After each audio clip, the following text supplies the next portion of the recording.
प्रेरितों के काम 9वां अध्याय से हम हमारा अध्ययन को कंटिन्यू करेंगे।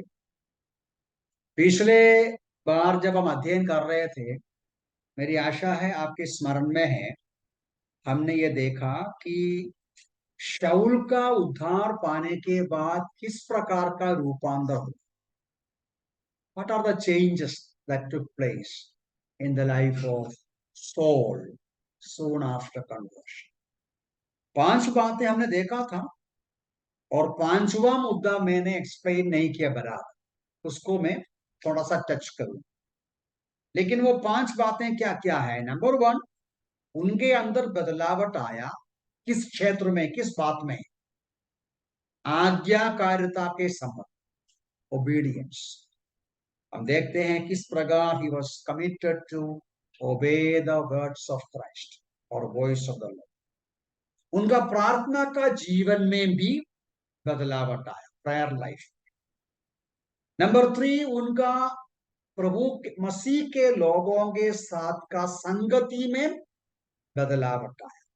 पहले उनको दुश्मन के रूप में देखता था, पहले उनसे नफरत करता था, उनसे घृणा करता था। अभी उनके साथ संगति रखने का इच्छा आया, उनके साथ वो रहा, ऐसा पढ़। फोर्थ एरिया ऑफ चेंज ये है, पवित्र आत्मा की भरपूरी को अनुभव किया, है ना। वो आत्मा का भरपूरी को अनुभव किया, आत्मा के नियंत्रण में, आत्मा के वश में वो रहना शुरू किया। नंबर 5 हम ये देखकर बंद किया था, जल्दी टाइम हुआ इसलिए मैं जल्दी बंद किया था। वो ये है, उनका जो गवाही बदल गया। उनका गवाही बदल गया मतलब देखो वर्स 20 और 21 में हम पढ़ते हैं उस किस प्रकार वो प्रभु का वचन सुनाना शुरू किया। वो तुरंत आराधनालयों में वो कहकर यीशु का प्रचार करने लगा, यही परमेश्वर का पुत्र है। सब सुनने वाले आश्चर्यचकित होकर कहने लगे, क्या ये वो वही क्या यह वही नहीं जो यरूशलेम में इस नाम के लेने वालों को नाश करता था? और यहाँ इसी अभिप्राय से आया था कि उन्हें बांधकर मुख्य याजकों के पास जाए। उनका गवाही बदल गया, लोग उनके अंदर बदलावट देखना शुरू किया। सचमुच में उद्धार पाया हुआ एक विश्वासी के अंदर का बदलावट लोग देखना चाहिए।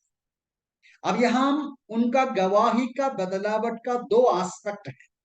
मतलब उनका there was a change of his testimony और he had a public testimony. His public testimony got changed, got good reputation आया। 2 रीजंस है, because of his preaching and because of his life. His preaching मतलब उनका भाषण। क्या भाषण करना शुरू किया? वो भाषण करना शुरू किया, यीशु ही, उधर लिखा है ना, यीशु ही इमीडिएटली ही प्रीच्ड। मैं फिर से पढ़ूंगा। वो तुरंत आराधनालयों में यह कहकर यीशु का प्रचार करने लगा, यही परमेश्वर का पुत्र है। यहूदी लोग नहीं मानता था, यहूदी लोग वो अंगीकार नहीं करता था। लेकिन पौलुस को या शाऊल को ये मालूम पड़ा, यीशु जो नाजरेत का यीशु नाजरी, मरियम का जो बेटा है, जोसेफ का बेटा कहते हैं, अब बोलता है। वो साबित करना शुरू किया। अब नीचे भी वो बात को हम पढ़ता है वर्स 27 के करीबन अंत में। वर्स 27 का भी करीबन अंत में देखिए कैसा लिखा है। यही ये भी दमिश्क में उसने कैसे साहसपूर्वक यीशु के नाम में प्रचार किया। साहसपूर्वक मतलब हिम्मत के साथ, बोल्डनेस के साथ, बिना डर से शाऊल सबके सामने ये घोषणा किया, यीशु परमेश्वर का पुत्र है। यीशु यहूदी लोग एक्सपेक्ट किया हुआ मसीहा है। ये बात को वो प्रचार करना शुरू किया।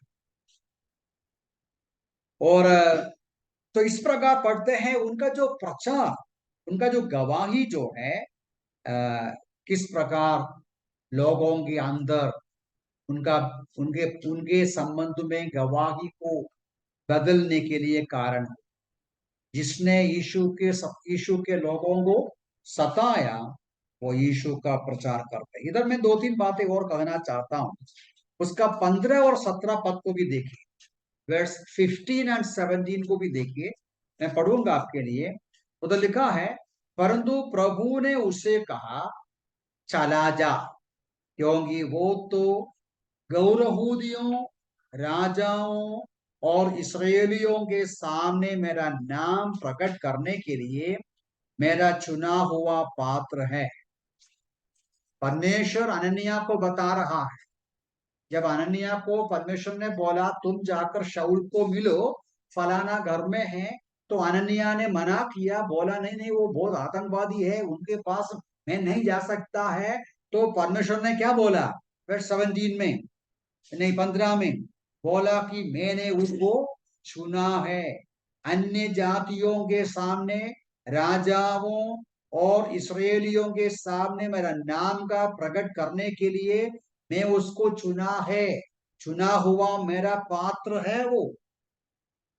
16, मैं उसे बताऊंगा, और मैं उसे बताऊंगा कि मेरे नाम के लिए कितना दुख सहना पड़ेगा। वर्स 17 वो तो मैं पढ़ा।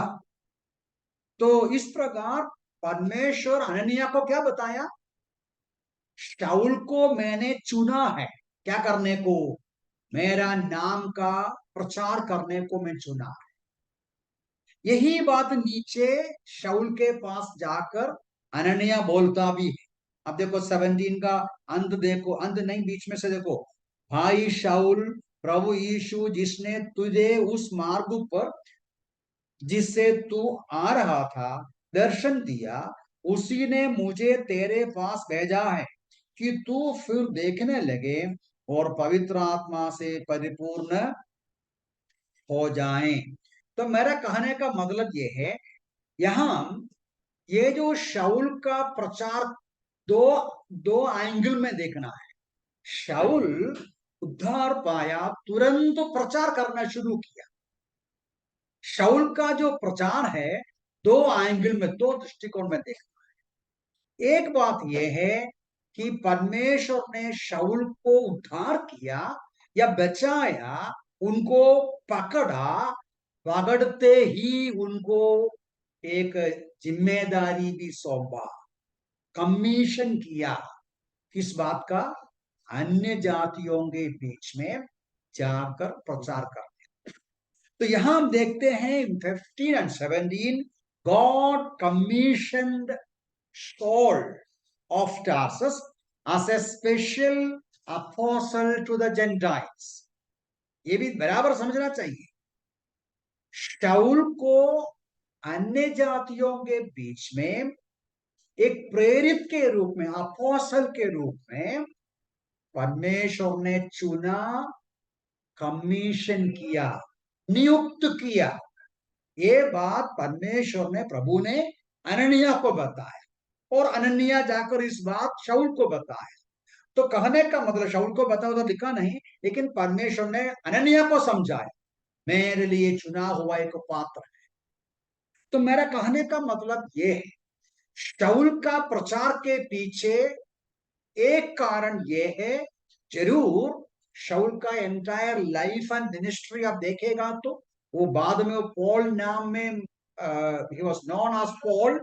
उसका जो प्रचार के पीछे का नंबर वन रीजन क्या है, because God had specially appointed him as an apostle for the Gentiles। अन्य जातियों के बीच में यीशु मसीह का सुसमाचार पहुंचाने के लिए प्रभु ने उसको विशेष रूप से चुन लिया। ये बात पॉल हमेशा जानता था। मैं कुछ वचनों को पढ़ूंगा, वो वचनों को पढ़ने से हमें समझ में आएगा। He always realized, he always knew that God in his sovereign choice chosen him as a vessel or as an instrument or as an apostle for the Gentiles. देखो मैं कुछ वचनों को पढ़ूंगा। गलेशियन चैप्टर 1:1, गलतियों की पत्री उसका पहला अध्याय उसका पहला पद में पौलुस इस बात को लिखते हैं। बुक ऑफ गलेशियन चैप्टर 1 वर्स 1 में इस प्रकार लिखा है, पौलुस प्रेरित जो मनुष्यों की ओर से जो न मनुष्यों की ओर से न मनुष्य द्वारा नियुक्त हुआ है, परंतु यीशु मसीह और परमेश्वर पिता के द्वारा जिसने यीशु को मृतकों में से जीवित किया। पौलुस बोलते हैं, मैं प्रचारक हूं, मैं प्रेरित हूं, मनुष्य मुझे नियुक्त नहीं किया, कोई भी इंसान मुझे नियुक्त नहीं किया। Paul was always conscious, क्या है, मुझे नियुक्त किया परमेश्वर ने as an apostle। मैं और पढ़ूंगा, पढ़ने के बाद उसको समराइज करूंगा। पहला तिमोथी चैप्टर 2 वर्स 7, पहला तिमोथी की पहला पुस्तक उसका 2 अध्याय का 7वां पद को देखिए। 1 तिमोथी चैप्टर 2 वर्स 7, उधर लिखा है, मैं सत्य कहता हूं, झूठ नहीं बोलता, कि इसी अभिप्राय से मैं प्रचारक और प्रेरित और गौरवोदियों के लिए विश्वास और सत्य का उपदेशक ठहराया गया। मुझे अपोस्टल, देखो फिर से पढ़ूंगा, मैं सत्य कहता हूं, झूठ नहीं बोलता, कि इसी अभिप्राय से मैं प्रचारक, प्रेरित और गौरवोदियों के लिए विश्वास और सत्य का उपदेशक ठहराया गया। प्रभु ने मुझे नियुक्त किया, मुझे अपॉइंट किया। और एक वचन 2 तिमोथी 1:11, 2 तिमोथी 1:11 देखिए। 2 तिमोथी चैप्टर 1 वर्स 11 को देखिए, उधर लिखा है, इसी के लिए मैं प्रचारक, प्रेरित तथा शिक्षक नियुक्त किया गया है। प्रभु ने मुझे नियुक्त किया, प्रचारक, प्रेरित तथा शिक्षक नियुक्त किया। बस वन मोर वर्स, कोलोसियों की पत्री पहला अध्याय उसका 23 और 25 भी पढ़ूंगा। बुक ऑफ कोलोसियंस, कोलोसियों की पत्री पहला अध्याय उसका 23 और 25। बुक ऑफ कोलोसियंस चैप्टर 1 वर्सेस 23 और 25। यहां लिखा है कि यह तब ही संभव है यदि तुम सचमुच विश्वास में दृढ़ होकर स्थिर बने रहो और सुसमाचार की उस आशा को जिसे तुमने सुना है ना छोड़ो, जिसका प्रचार आकाश के नीचे की समस्त सृष्टि में किया गया और जिसका मैं पौलुस सेवक बना। 25। इस कलीसिया के लिए मैं परमेश्वर के उस प्रबंधक के अनुसार सेवक ठहराया गया हूं, जो तुम्हारे लाभ के लिए मुझे सौंपा गया, कि मैं परमेश्वर के वचन का पूर्ण रूप से प्रचार करूं। देखिए, सारे वचनों का सारांश क्या है, मैं इस बात को एम्फोसाइज करना चाहा। पौलुस शाउल, जो उसका ओरिजिनल नाम है, उद्धार पाने से ही प्रचार करना शुरू किया। उनका प्रचार का पीछे का रीजंस 2 प्रकार देखना है। एक ये है, उद्धार पाते ही परमेश्वर ने उसको प्रचारक के रूप में नियुक्त किया, प्रचारक के रूप में उसको बुलाया, कमीशन किया, इसलिए वो प्रचार करने के लिए बहुत तत्पर था, उत्साही था। वो किधर भी गया प्रचार करते गया, परमेश्वर का वचन का प्रचार किया। लेकिन मैं आपसे पूछता हूं, आज आप और मैं उद्धार पाने के बाद परमेश्वर का वचन सुनाने के लिए क्या हमें प्रचारक के रूप में नियुक्त करना है? नहीं। समझ में आया? मुझे पर्सनली लगता है, it is true in 15 BC how God's intention, how God's plan for Saul was revealed to Ananias, लेकिन not to Saul. शाउल का प्रचार का प्राइमरी रीजन क्या है? अब समझ में आया? Immediately after conversion he began to preach. और मैं ये बता रहा था उसके पीछे का रीजन क्या है। हमको लगेगा 15 के अनुसार because God had appointed him as an apostle, लेकिन नीचे पढ़ेगा तो पूरा न्यू टेस्टमेंट पढ़ेगा तो हमें समझेगा it was not the primary reason. The primary reason क्या है? उद्धार पाया हुआ हर एक विश्वासी स्पॉन्टेनियसली, स्वाभाविक रूप में प्रभु का वचन सुनाएंगे, सुनाते हैं। क्यों?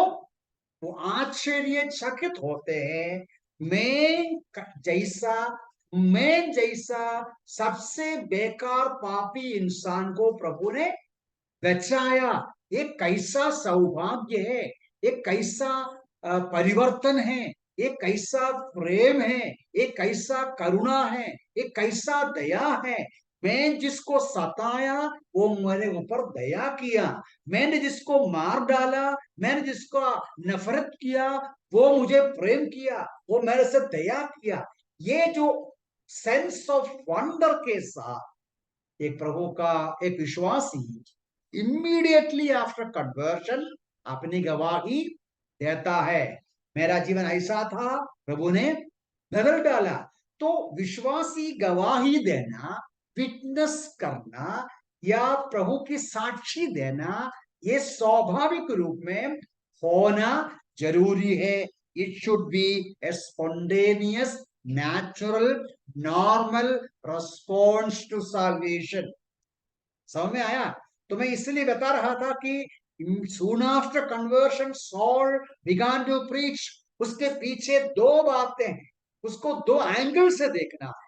The primary reason with a sense of wonder, as any Christian, any born again believer will testify, क्या है?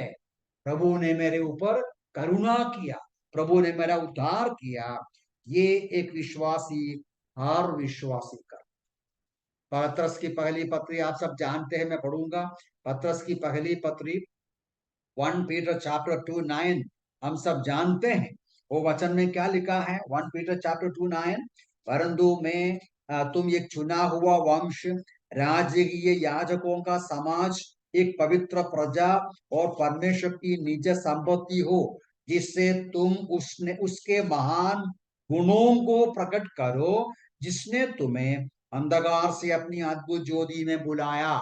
हर एक उद्धार पाया हुआ विश्वासी का जिम्मेदारी है दूसरों को बताएं, मैं अंधकार में था, मैं मृत्यु के रास्ता में था, मैं श्रापित व्यक्ति था, मैं प्रभु से दूर था। प्रभु ने मुझे अंधकार से ज्योति में लेकर आया, मृत्यु से मुझे जीवन में लेकर आया, मुझे श्रापित जीवन से आशीषित जीवन में लेकर आया, निराशा से आशापूर्ण जीवन में लेकर आया। हमारे अंदर जो बदलावट हुआ है, इस बदलावट की गवाही देना हर एक विश्वासियों की जिम्मेदारी है। इसलिए पौलुस अपनी पत्री पाला कुरिन्थी 9 में कहता भी है, हाय मुझ पर यदि मैं सुसमाचार का प्रचार नहीं करेगा तो बोझ मेरे ऊपर है, दबाव मेरे ऊपर है। तो पौलुस को दबाव दिया हुआ दो रीजन है। One reason that is the natural, क्या बोलेगा, कंबल्शन। नेचुरल कंबल्शन मतलब धार पाया हुआ हर विश्वासी के अंदर एक स्वाभाविक रूप में एक बोझ होना चाहिए अपना प्रभु के बारे में, हमारे जीवन में अनुभव किया हुआ बदलावट के बारे में दूसरों को बताने की इच्छा होना चाहिए। और दूसरी बात ये भी सही है, पौलुस के संबंध में उसी दिन परमेश्वर ने पौलुस को एक सेवक के रूप में, एक प्रेरित के रूप में, एक स्पेशल अपोस्टल मतलब अन्य जातियों के बीच में प्रेरित के रूप में चुना। ये भी एक बात सही है, वो भी एक निश्चयता पौलुस को था। ये दोनों हमारे जीवन में समझने की बात है। लेकिन basically every born again child of God should have a burden or an urge to share the gospel of Jesus Christ। तो मेरे ख्याल से शाऊल के ऊपर हम बाकी बाद में देखेंगे। इतना बोलकर मैं उस विषय भी, पिछले हफ्ते का हमारा स्टडी का विषय भी इधर बंद करता हूं। ठीक है। तो प्रभु हमें सहायता करे, जो शाऊल का ये जो दो मतलब उद्धार पाने के बाद का जो जो चेंजेस हमारे जीवन में भी कितना है, वो जांचने के लिए प्रभु हमें सहायता करे।